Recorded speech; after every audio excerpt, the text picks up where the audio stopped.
বন্ধুরা, ধাঁধাটিতে আপনারা তিনজন লোককে দাঁড়িয়ে থাকতে দেখতে পাচ্ছেন, আর এখানে এই ক্যানভাসে একটি বাচ্চা ছেলের ছবি দেখতে পাচ্ছেন। এই বাচ্চা ছেলেটি কিডন্যাপ হয়ে গেছে। এখন এখানে আপনাকে আপনার ডিজিটাল বুদ্ধি খাটিয়ে বলতে হবে এ, বি ও সি এর মধ্যে কে বাচ্চা ছেলেটিকে কিডন্যাপ করেছে, আর তার জন্য আপনারা সময় পাবেন 5 সেকেন্ড। আপনার সময় শুরু হচ্ছে এখন।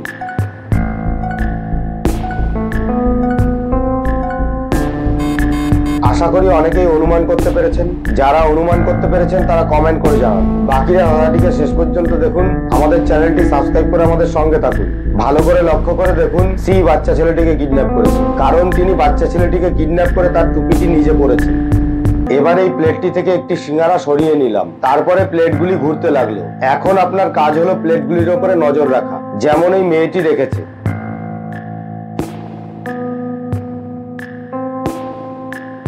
এবার আপনি ভেবে বলুন তো কোন প্লেটটি থেকে সিঙ্গারাটি সরালাম। আপনার সময় শুরু হচ্ছে এখন।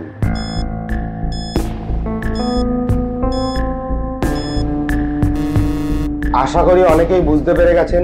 যারা বুঝতে পেরেছেন তারা কমেন্ট করে জানান। বাকিরা ধাঁধাটিকে শেষ পর্যন্ত দেখুন। আমাদের চ্যানেলটি সাবস্ক্রাইব করে আমাদের সঙ্গে থাকুন। ধাঁধাটিকে শুরু থেকে চালিয়ে ভালো করে লক্ষ্য করে দেখুন কোন প্লেটটি থেকে সিঙ্গারাটি সরালাম। বুঝতে পারলে কমেন্ট করে জানান।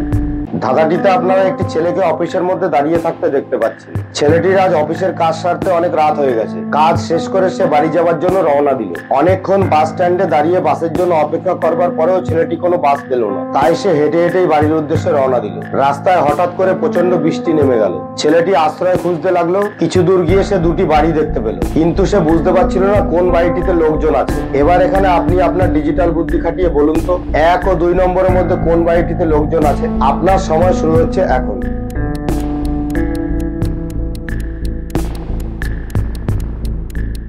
আশা করি অনেকেই অনুমান করতে পেরেছেন।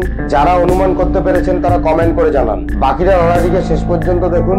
আমাদের চ্যানেলটি সাবস্ক্রাইব করে আমাদের সঙ্গে থাকুন। ভালো করে লক্ষ্য করে দেখুন 1 নম্বর বাড়িটিতে লোকজন আছে, কারণ 1 নম্বর বাড়িটির সামনে মানুষ ঢোকার এবং বেরোনোর পায়ের চিহ্ন রয়েছে।